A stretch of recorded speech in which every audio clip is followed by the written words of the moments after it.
estarei aqui abordando um pouco sobre a pedagogia histórico-crítica defendida por Dermeval Saviani.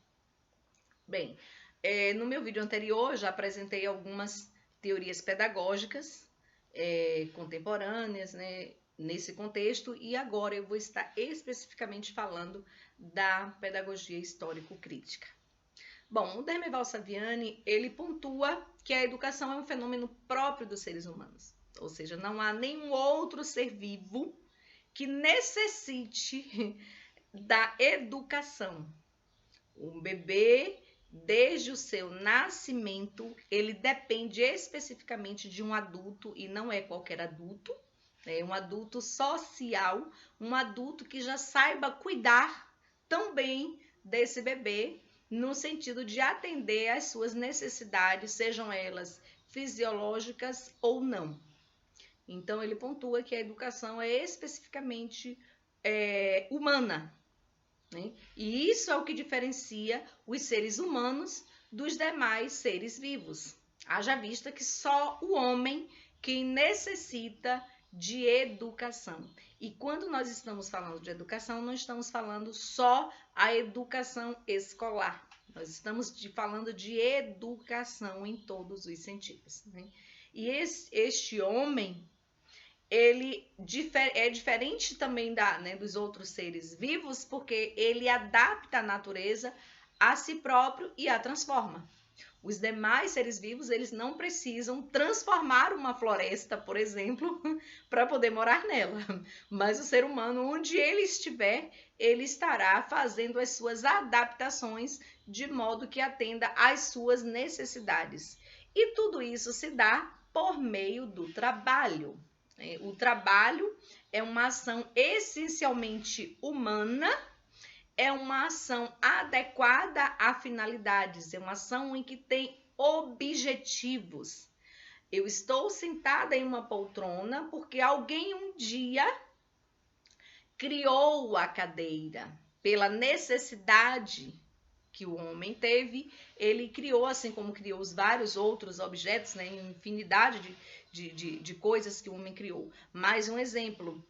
Ele criou a cadeira e foi se apropriando, e cada vez mais, a ponto de fazer hoje diferentes cadeiras, diferentes poltronas, enfim, diferentes coisas com funções específicas, né? Então, foram ações intencionais.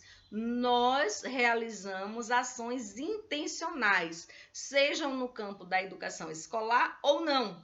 A nossa ação, ela é uma ação intencional. Então, nós, humanos, criamos meios de subsistência, criamos o mundo humano, esse mundo que cada hora surge uma necessidade e estamos o tempo todo construindo, criando, ressignificando, né, esse mundo de culturas, né? Então, esse ser humano, ele precisa ser humanizado para adentrar neste mundo em que nós estamos. Sermos seres humanizados significa dizer que nós apropriamos de conceitos, né, que são especificamente humanos. E a educação, ela é uma exigência do e para o processo de trabalho.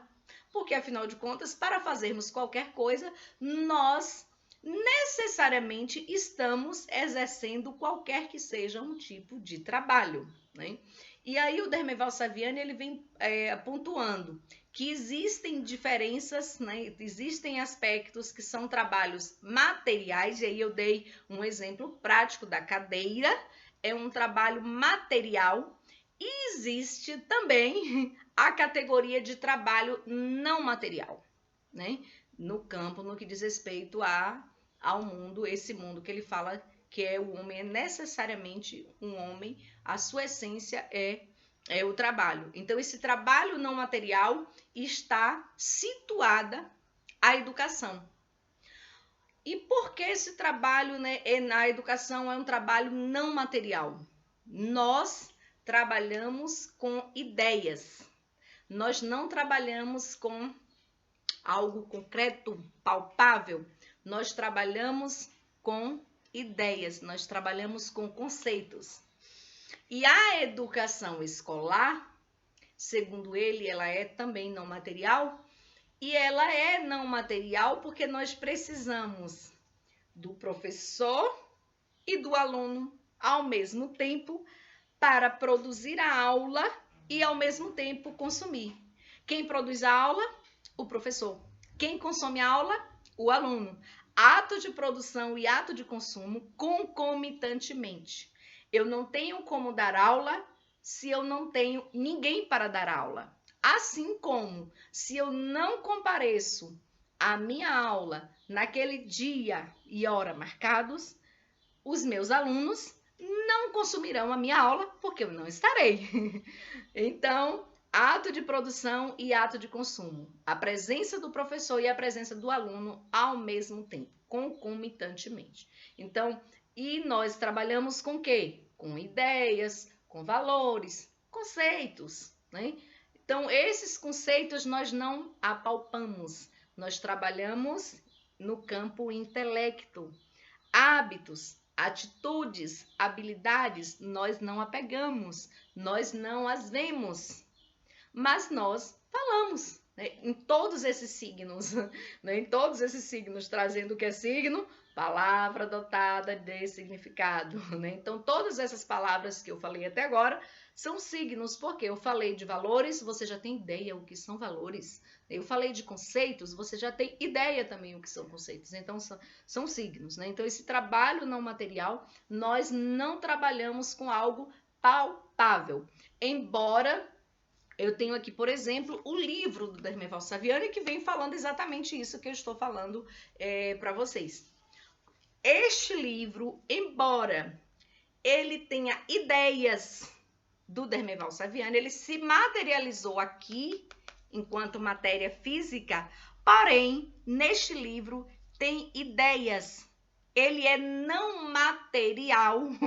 Por quê? Porque nele aqui contém as ideias do autor, embora ele tenha necessidade de se materializar aqui para que nós tivéssemos o prazer, inclusive, de fazer o estudo dessa obra.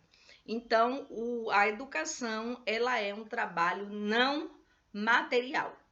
E aí ele pontua, né? Ele dá a concepção de trabalho educativo, dizendo que é o ato de produzir direta e intencionalmente em cada indivíduo singular a história que é produzida histórica e coletivamente pelo conjunto dos homens. Ou seja, o nosso trabalho ele precisa ser intencional, direta, existe um público, existe um sujeito que vai estar sendo contemplado com a minha ação. Esse sujeito ele é singular, ele é único, porém, ele precisa desenvolver a humanidade, olha o processo de humanização, que é produzida histórica e coletivamente. A nós dependemos uns dos outros, mas não é qualquer outro que vai fazer com que eleve a nossa condição psíquica. Não é qualquer outro que vai nos ensinar. É um outro que se apropriou, é um outro que estudou, é um outro que teve outros aparatos no que diz respeito ao conhecimento científico, de modo que ele tenha se apropriado para ensinar para a gente. Os nossos professores que passaram pela nossa vida, eles certamente deixaram tal marca. Eu tenho professores, por exemplo, que meus olhos brilham quando eu falo delas, né? Porque foram 3 professoras marcantes na minha vida e que foram as professoras que me impulsionaram, que cobraram de mim, que me ensinaram. Então, essas que me ensinaram não quer dizer que as outras não ensinaram, mas essas me ensinaram a tal ponto de que eu não esqueci jamais delas. Então, por quê? Porque essas cobraram a tal ponto, me ensinaram a tal ponto, e que eu aprendi muita coisa, muito mais delas do que de outras, né? Não desmerecendo jamais o trabalho de nenhuma, mas é no sentido da gente saber que teve alguém, né, ou que tiveram vários profissionais que nos marcaram ao longo da vida, né? Que ao longo da vida eles nos ensinaram e ensinaram muito bem. Então, não ensinaram especificamente nessa parte romântica da educação, né? Não ensinaram para a gente ao vitimismo, mas sim ensinaram ciência, ensinaram a sermos quem somos hoje, ensinaram a nos posicionar enquanto sujeitos formadores e transformadores do processo educativo. Então, nós precisamos pontuar essa importância, essa intencionalidade do nosso trabalho educativo. Ele precisa estar muito bem entrelaçado no sentido de garantirmos os saberes necessários para o processo de escolarização. E aí o Dermeval Saviani ele vem pontuando que é importante que a escola ela pense nessa perspectiva do que é essencial, qual é de fato a essência da escola, qual é a função da escola, né? O elemento principal da escola que não pode faltar, né? A escola ela não pode perder de vista que é um lugar de excelência do saber sistematizado, conhecimento científico. O objeto da educação são os elementos culturais necessários a serem assimilados pela espécie humana para que se tornem humanos, humanizados. São os conceitos clássicos que o Dermeval Saviani vem falando, exatamente esses conceitos que passam de geração para geração, de que você aprendeu, mas de que o seu filho também precisou aprender, de que os seus netos também vão precisar aprender para terem acesso a essa cultura letrada, por exemplo, né? E as descobertas dessas formas mais adequadas para atingir o objetivo que nós pontuamos como intencional, né? As formas são os elementos, são os conceitos clássicos, né? São os conteúdos clássicos, e as descobertas das formas são as metodologias, né? De que forma eu vou abordar determinado conteúdo que eu estou pretendendo trabalhar, né? E aí, por mais que nós mudemos os termos, né, objeto de conhecimento, né, tudo isso que a gente está vendo nos dias de hoje, a gente precisa entender, né, o que é esse objeto de conhecimento, né? Então, se não forem os conteúdos clássicos, o que garante a ascensão aos saberes científicos, o que é que garante você escrever tão bem, o que é que garante você dominar tão bem determinada ciência. Isso não significa dizer que nós devemos trabalhar de forma estanque, de forma fragmentada, não é isso, não se trata disso, se trata de trazer a ciência enquanto objeto principal da educação escolar. Nós precisamos entender, saber diferenciar entre o que é essencial, e aí o Dermeval Saviani também aponta na sua obra, né? O que é essencial e o que é acidental. O que é principal e o que é secundário. O que é fundamental, o que não pode faltar na escola, né?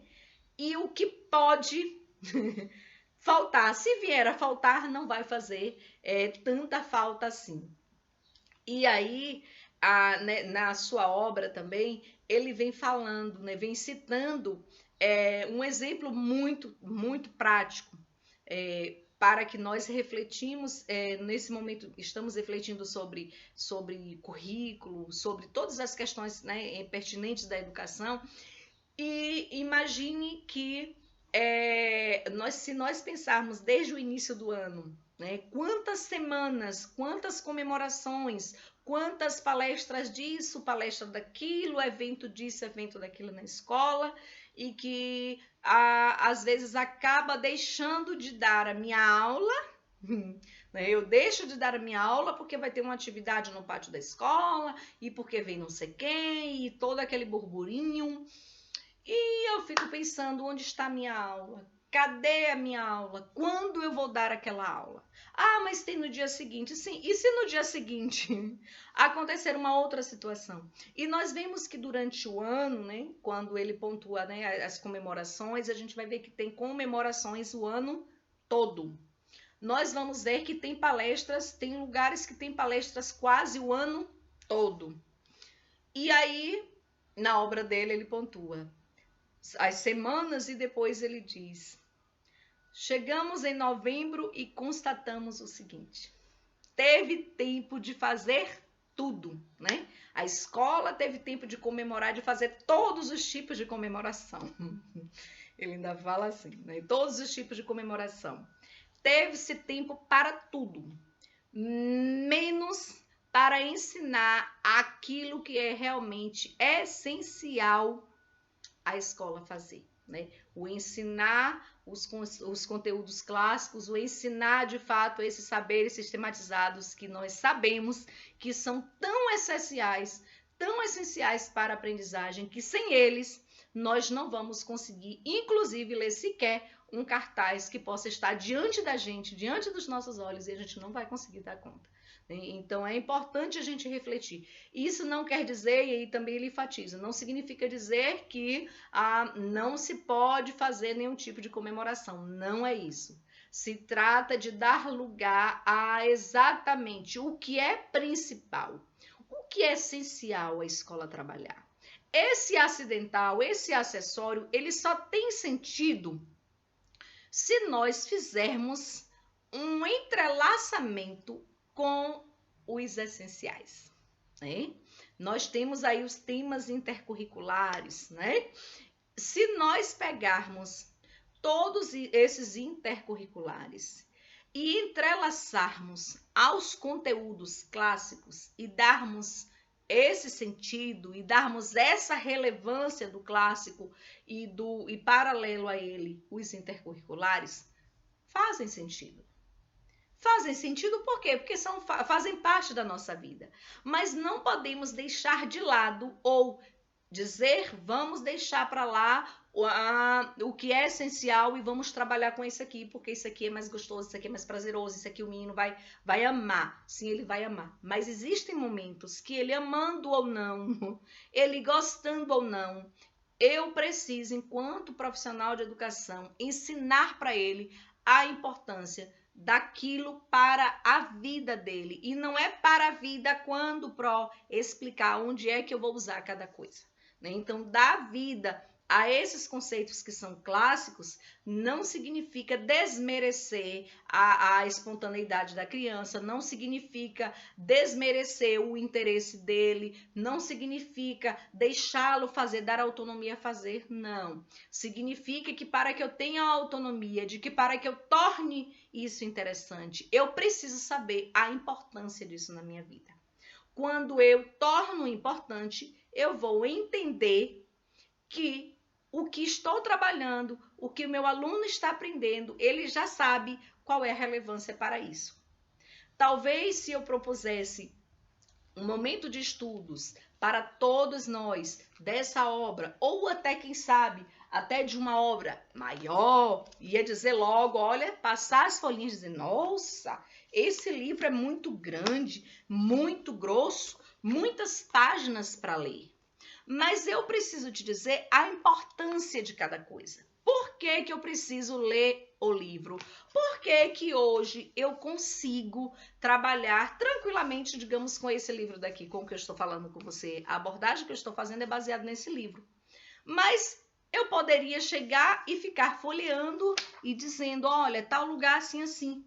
Mas eu preciso dominar a tal ponto, porque estou falando para você, eu preciso dominar a tal ponto essa obra e que chegue um momento que eu não necessite pegar página por página para falar o que eu estou falando para você agora. Mas isso eu só me apropriei porque existe um par mais desenvolvido, existe alguém que me ensinou a importância e que me ensinou e que cobrou de mim que também eu lesse e não lesse só uma vez. E não fosse apenas uma leitura, que fosse estudo, porque existe diferença entre leitura e estudo, né? Então, fosse feito esse estudo de tal forma que eu conseguisse falar sem necessitar estar com o livro em mãos para poder dizer o que eu quero dizer, pautada no material. Então, é preciso que nós pensemos nessa ideia, o que é que a escola ela tem como fundamental, como essencial, que sem isso ela não tem a sua função. ela não garante a sua função. Ah, mas a escola ela precisa estar aberta para a sociedade. E quem te disse que eu trabalhando, colocando como pauta essencial o conhecimento científico, eu não garanto que a escola esteja entrelaçada comigo? Porque eu quero um professor para minha filha. Eu digo minha filha porque está pequenininha, meu filho já se formou. Eu quero um professor para minha filha que ensine e que ensine bem. E quem é esse professor que ensine bem? Qual é o professor que o pai chega no início do ano e diz assim: poxa, eu queria que minha filha estudasse com o professor fulano? Por que que o pai, talvez o pai ou a mãe, o responsável, seja ele quem for, talvez ele nem seja alfabetizado, mas por que que ele diz: eu quero que meu filho estude com fulano, estude com o professor tal? Por que será? É porque o professor é um romântico com as crianças, é muito amoroso, é só por isso? Certamente que não. Certamente que ele escolheu, ou ele tem o desejo que esse professor seja o professor da sua criança. Por quê? Porque o professor ensina. E o professor ensina o quê? É só boas maneiras, por exemplo, né? Claro que precisa estar incrementado, mas a gente precisa também definir o que é primordial. Com isso, eu não quero te dizer que nós não vamos ensinar os valores. Com isso, eu quero te dizer que a gente não vai deixar de ensinar. Não é isso. Com isso, eu quero te dizer que a gente precisa ver o que é clássico, o que é essência. E esses valores, se eles estão sendo trabalhados, como é que eles estão sendo trabalhados? Eles estão sendo trabalhados sem um casamento, sem uma junção com o que é clássico? Poxa, Roseli, o que é clássico? O Dermeval Saviani, ele afirma que o clássico é aquilo que se firmou como fundamental. Aquilo que eu disse para vocês, que foi importante para você, que é importante para você, que foi importante talvez para o seu filho que já esteja adulto e que pode ser mais importante ainda para sua filhinha, para o seu filho que está agora, para o seu neto, né, que está agora e que precisa, de fato, dominar essas ferramentas que você dominou. Né? Então, são conhecimentos que eles não mudam. Clássico é aquilo que o meu avô que não leu, mas que se ele lesse, se ele tivesse essa oportunidade de ler, ele teria que ler. Aquilo que os meus pais eles precisavam aprender enquanto conhecimento científico. Não estou falando de vida cotidiana, estou falando de ciência. Enquanto ciência, aquilo que foi passado de geração para geração, para que nós hoje nos tornemos quem somos, para que os nossos filhos e os nossos netos dominem a linguagem escrita, eles precisam dominar os diversos códigos da língua. Eles não vão só decodificar palavras, decodificar as letras, não é só isso. Eles vão precisar dominar, de fato, a linguagem escrita. E a linguagem escrita não é somente a escrita das palavras. E que isso nós podemos adentrar em um momento oportuno quando nós estivermos falando sobre o domínio das funções psíquicas, né? Então, esse saber sistematizado, nós não podemos perder de vista que a nossa cultura, ela é uma cultura letrada. Ou nós dominamos a linguagem escrita, ou nós ficaremos de fora de várias ações, de várias questões que são pertinentes à cultura letrada. E aí, não tão distante como eu falei anteriormente, nós deixamos, às vezes, de dar a nossa aula da língua portuguesa, da matemática, da história, da geografia, enfim, das ciências, porque a nossa escola, ela está invertido o papel dela. Né? Ela deixou de ser o lugar de saber sistematizado e passa a ser um lugar como mercado de trabalho, onde vem uma palestra X, onde vem uma palestra Y, onde vem um programa X, um programa de tal secretaria, um programa de tal ministério, e aí lança para a escola. E aí nós precisamos voltar lá nos interesses da sociedade, né, da perpetuação da sociedade capitalista, né, da manutenção dessa sociedade capitalista, e nós vamos ver que isto aí, nós estamos cumprindo a função do capitalismo, que é reproduzir, né, a escola como esse aparelho ideológico de Estado. Né? E aí a gente precisa ter essa consciência crítica, a gente precisa ter e saber que ou nós ensinamos ou nós exigimos de fato dar nossa aula. Isso não quer dizer que não tenha palestra, não é isso, mas tudo tem que estar entrelaçado. Porque às vezes, a meu ver, parece que nossa escola, né, parece que a educação não tem o que fazer. Né? Que aí vem não desmerecendo jamais a importância de algumas políticas, mas nós vamos ver também lá no livro Escola e Democracia de Dermival Saviani, que ele vem trazendo acerca dessas discussões sobre a manutenção, né, dessa sociedade capitalista, a manutenção da sociedade de desiguais, né? Dessas políticas que vêm como políticas assistencialistas e param exatamente na escola. E isso acaba implicando o nosso trabalho, porque deixamos de dar aula hoje, porque deixamos de dar aula amanhã, porque tem uma comemoração, tenho isso, tenho aquilo, e quando nós vamos ver, o tempo pedagógico se torna mínimo diante das demandas que nós tenhamos que trabalhar com a linguagem escrita, com esse ingresso ao mundo letrado, com todas as ciências, que sejam elas da matemática, que seja história, que seja, né, as ciências naturais, enfim. Nós perdemos muito tempo, né? Houve-se tempo para tudo, e aí eu volto à afirmação do Saviani, né? Houve-se tempo para tudo, menos para o saber científico, né? E uma outra coisa importante que o Dermival Saviani aponta na sua obra é que ele pontua que nós precisamos, né, enquanto educação, ele vem trazendo a educação de fato, essa coisa intencional, e que precisa criar hábitos, né? Hábito significa que a criança não vai aprender na primeira oportunidade que apresentarmos, né, determinados conceitos. Ela não vai aprender na segunda, talvez. A gente precisa estar o tempo todo nessa repetição de esforço, de tempo, de insistência, de persistência, até que se fixe, que ele diga assim, olha, eu compreendi, entendi. E aí, quando eu falo de repetição, eu não estou falando aqui de uma forma mecânica, necessariamente. Eu estou falando que nós temos oportunidades de ensino e, consequentemente, a aprendizagem do nosso aluno, que nós vamos precisar ter muito mais fôlego daquilo que a gente achava que teria.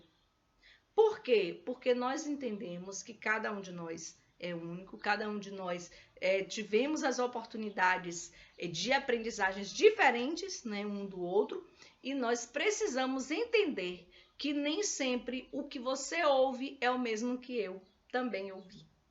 E aí é preciso que o meu professor volte e volte mais vezes e faça outra coisa. E às vezes nós fazemos, sacudimos, balançamos, reviramos, levamos isso, levamos aquilo, levamos um monte de coisa para a escola.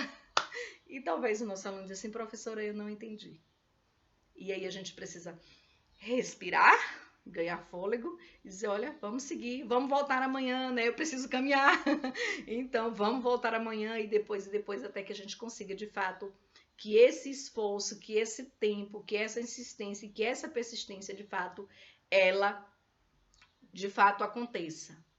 Para isso, nós precisamos entender como é que cada um dos nossos aprende, né? Como nós temos que ensinar se nós sabemos o que é que eu tenho que ensinar. Nós sabemos o que é que o meu aluno, quem é o meu aluno, quais são as condições objetivas que ele tem. Se eu já sei o que é que eu tenho que ensinar e eu já sei quem é o meu destinatário, significa dizer que eu vou criar as formas para eu chegar a este destinatário, né? E aí nós precisamos também refletir acerca de como é que nós vamos chegar a esse destinatário, né? Quem é o meu aluno? Quem é, né, esse aluno para quem eu estou me propondo a ensinar? De fato, as condições objetivas que ele tem, eu já identifico, né? Aquilo que eu sei que ele já sabe, eu já sei que ele já sabe, ou eu sei que ele não sabe, e às vezes eu ouço de colegas, principalmente no início do ano, quando nós vamos fazer o plano de curso, o colega diz assim, isso aqui eu não vou dar não, porque os meus alunos não sabem. Ok, você já sabe que ele não sabe. Então, se você não ensinar, quem é que vai ensinar? Se você não se propor a se lançar mão dessa não ensinagem, né? E dizer, não, agora eu vou ensinar. Se ele não sabe, é um passo. E é um passo muito grande, que você já entendeu que ele já não sabe. Então, nós vamos precisar fazer o quê? Se nós já sabemos que ele não sabe, então vamos fazer com que ele saiba, né? E com isso a gente reflete, né, qual é essa importância dessa escola, né, qual é o papel que nós estamos desenvolvendo enquanto escola. E eu digo nós porque nós somos quem passa pela vida do nosso aluno. Né? Por mais que o professor diga, a responsabilidade vem toda para o professor. Observe que o diretor ele tem lá as suas funções que precisa estar dando suporte, sim. O coordenador tem lá as suas funções que também precisa estar dando suporte, também. Mas observe, de nada adianta se o seu coordenador, se o seu diretor lhe ensina, lhe diz o que tem que ser feito, lhe sacode, lhe balança, e se você não quiser fazer, certamente não vai ter ninguém além de você para fazer realmente o que você tem que fazer. Eu costumo dizer que por mais que o coordenador esteja ali dando o suporte dele para conosco, mas se nós não realmente tivermos a disposição para fazermos e fazermos melhor, se nós realmente não assumirmos o nosso papel enquanto profissionais de educação que somos, lembrando dos nossos deveres e dos nossos direitos, que às vezes nós esquecemos dos deveres e nos focamos aos direitos, mas nós precisamos, né, nos apropriar cada vez mais das nossas obrigações. E a gente vai ver que se a gente não fizer, ninguém vai fazer por nós, porque o nosso papel é de total relevância para a efetivação da educação escolar. Por mais que nós não tenhamos aparato de ninguém, talvez, né? Tanto é que às vezes nós nos deparamos com escolas que têm até lá uma direção, mas que não tem uma coordenação ativa, ou que tem uma coordenação, mas não tem uma direção como a gente gostaria que estivesse. Mas a gente se lança, a gente vê situações e que a gente resolve, que não seria, né, o ideal, já que a gente tem uma equipe, que a gente tem, né, alguém que cuida disso. Mas o que eu quero dizer é que se nós, professores, não fizermos o que nos compete, de fato, nós não vamos encontrar em ninguém para desenvolver uma função que é especificamente nossa e de total relevância. Por mais que o coordenador cobre, por mais que o diretor cobre, se nós não fizermos, se nós não tivermos essa, né, de fato, vestir essa camisa, ter consciência da nossa função política, e aí quando eu falo política é no sentido etimológico, no sentido de signo da palavra, né? Nós não vamos superar todos esses interesses dessas camadas aí excludentes que infelizmente a nossa sociedade ela vivencia, né? Nós precisamos saber, estamos trabalhando com as camadas populares, com as classes proletariadas, vamos refletir lá sobre, né, a perspectiva de Karl Marx. Nós estamos trabalhando com filhos de trabalhadores e trabalhadoras que vendem a sua força de trabalho. Se nós estamos trabalhando, já sabemos quem são os nossos pares que nós estamos trabalhando, nós precisamos cumprir a nossa função política, tanto no que diz respeito ao compromisso político, quanto o que diz respeito à competência técnica. Isso precisa ser muito bem estruturado. Essa apropriação do conhecimento, a escola precisa fazer com que esse aluno aprenda. Esse acúmulo humano de conhecimento, esse saber sistematizado, é uma função especificamente da escola. E por mais que nós falemos, olha, mas o pai não acompanha, mas a mãe não acompanha, mais isso, mais aquilo, nós precisamos refletir enquanto eu, professora, o que eu estou fazendo para ajudar potencialmente nas questões de aprendizagem do meu aluno. E como eu disse, A aprendizagem não é qualquer tipo de aprendizagem, não é qualquer tipo de saber que é a aprendizagem escolar. Não é qualquer conceito, qualquer conteúdo, qualquer signo que se torna objeto de conhecimento da escola. Nós precisamos avançar no que diz respeito a conceitos escolares. O que de fato, qual é a função da escola? Qual é o papel da escola? Né? O que a escola precisa fazer com o seu filho, com a minha filha? O que eu, enquanto mãe, espero da escola da minha filha? O que você, enquanto avó, espera da escola dos seus netos? Não é uma função de escolarização? Por mais que nós possamos dizer, mas a escola precisa trabalhar com isso, com aquilo, ok. Mas se ela não der conta do processo de aquisição da cultura letrada, ela não deu conta da sua função primordial. E é isso que a pedagogia histórico-crítica ela vem trazendo. Não é retirar a vida cotidiana do menino, não é retirar as datas comemorativas, é óbvio que algumas precisam ser suprimidas, de alguma forma precisa diminuir o tempo, né? Às vezes perdemos uma semana, 2 semanas fazendo uma feira, preparando uma exposição, preparando não sei o quê, não sei o quê, não sei o quê. Isso não significa dizer que ela não é importante. Ela é muito importante. Mas o tempo pedagógico, ele não volta. Existem atividades, existem ações que para se desenvolver, por exemplo, uma feira, eu posso muito bem direcionar para os meus alunos fazerem em casa e não perder tanto tempo pedagógico fazendo algo que ele pode fazer em casa. Se ele pode fazer em casa sem a minha ajuda, né? Ele vai fazer o festejo junino, ele vai cortar a bandeirola? Corta a bandeirola em casa, traga pronto. Ele vai fazer um balão, ele já sabe fazer um balão. Eu, particularmente, não sei, mas eu tive alunos que já sabiam fazer um balão. Eu não vou parar uma aula, 2 aulas, 3 aulas, 5 aulas, 2 semanas para poder fazer algo que 1 ou 2 está confeccionando e os demais estão pegando fogo pela sala, pelo corredor, enfim. Estão fazendo qualquer coisa, menos envolvidos com aquelas atividades que eu propus a fazer. Então, enquanto escola, nós precisamos pensar qual é a nossa função.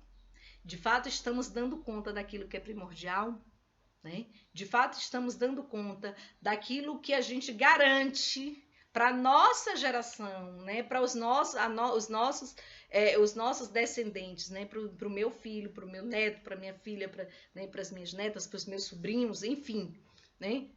Para a minha família, é esse tipo de educação que eu quero, né? E aí, quando eu digo eu quero, você quer para sua filha, para o seu filho, exatamente porque nós queremos o melhor.